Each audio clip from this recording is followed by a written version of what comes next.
High friends, welcome back to my YouTube channel Mahua রান্নাঘরে আপনাদের সবাইকে স্বাগতম জানাচ্ছি।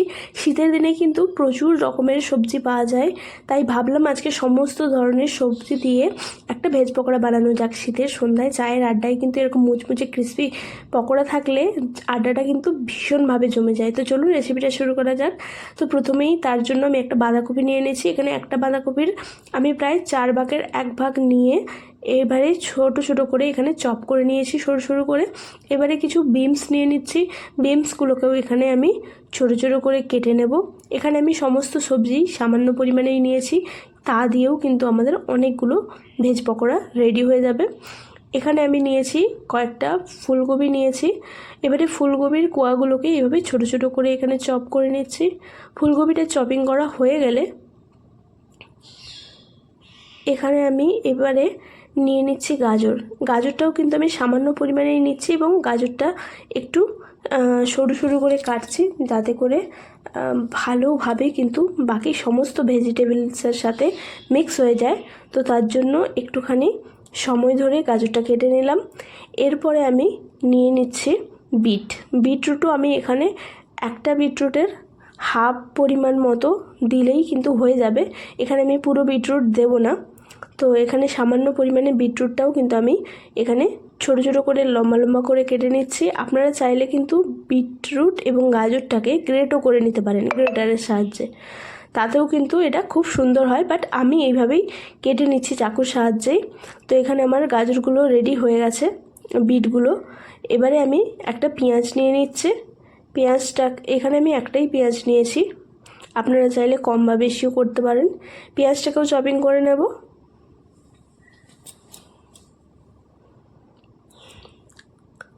তো এখানে আমার পেঁয়াজটা চপিং করা দেখুন হয়ে গেছে।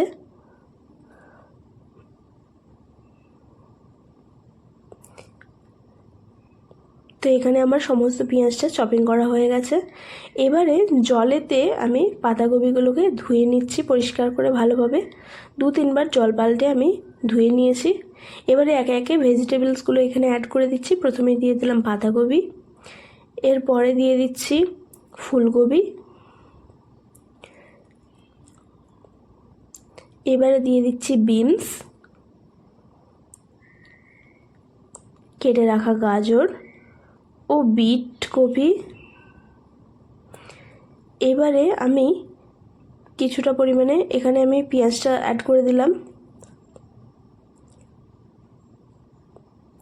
এবারে এখানে আমি সামান্য পরিমাণে লবণ দিয়ে এই সমস্ত ভেজিটেবলগুলোকে মেখে কিছুক্ষণের জন্য রেখে দেবো। প্রায় এখানে 5 থেকে 7 মিনিটের জন্য আমি রেখে দিচ্ছি, যাতে করে সবজিগুলো কিন্তু একটু নরম হয়ে যাবে। তো আমি কিছুক্ষণের জন্য রেখে দিলাম সবজিগুলোকে ঢেকে। এবারে এখানে আমি ধনেপাতা নিয়েছি, ধনেপাতাটা কেটে নিচ্ছি।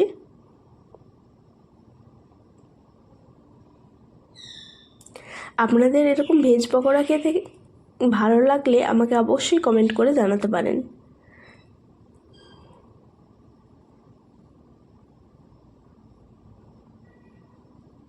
তো দেখুন এখানে আমার ধনেপাতাটা কাটা হয়ে গেছে পুরোপুরি।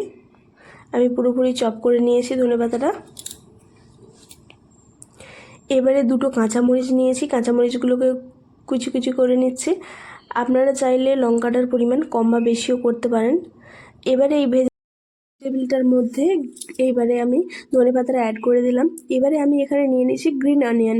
তো গ্রিন অনিয়ন কিন্তু আপনাদের কাছে থাকলে অবশ্যই দেবেন। এটা কিন্তু দেখুন দেখতেও যত সুন্দর, এটা দিলে কিন্তু এর স্বাদ গুণ অনেকখানি বেড়ে যায় এবং শীতকালে তো এটা পাওয়া যায়, যেহেতু আপনারা অবশ্যই এটা অ্যাড করতে পারেন। তো এখানে আমি গ্রিন অনিয়ন বেশ অনেকটা পরিমাণে নিয়ে নিয়েছি। এবারে আমি সমস্ত গ্রিন অনিয়নটা চপ করে নিচ্ছি ছোট ছোট করে। গ্রিন অনিয়নের সামনের দিকে যে অনিয়নটা ছিল আমি কিন্তু শেষে সেটাও চপ করে নিয়েছি, এই দেখুন। এবারে আমি এটাকেও অ্যাড করে দিচ্ছি। আমার পাত্রটা যেহেতু একটু ছোট হয়ে গিয়েছিল, তাই আমি পুরো ভেজিটেবলটা অন্য একটা পাত্রে নিয়ে নিচ্ছি। এবারে এর মধ্যে কিছু উপকরণ অ্যাড করব। দেখুন আগের থেকে লবণটা মেখে রাখায় অনেকটা সটি হয়ে গেছে সবজিগুলো। এর উপরে দিয়ে দিচ্ছি 1 চামচ, একটা বড় চামচের 1 চামচ পরিমাণে দিলাম কর্নফ্লাওয়ার, স্বাদ অনুসারে আবারও কিছুটা লবণ, লঙ্কার গুঁড়ো, ধনেপাতা গুঁড়ো, গরম মশলা আর কিছুটা পরিমাণে জিরে গুঁড়ো, আর নিয়েছি হলুদের গুঁড়ো, দিয়ে দিলাম এখানে আমি প্রায় 2 চামচের মতো বেসন নিয়েছি। এবারে সামান্য একটু জল দিয়ে এইভাবে মেখে নিয়ে গোল গোল করে কড়াইয়ের মধ্যে দিয়ে দিয়েছি।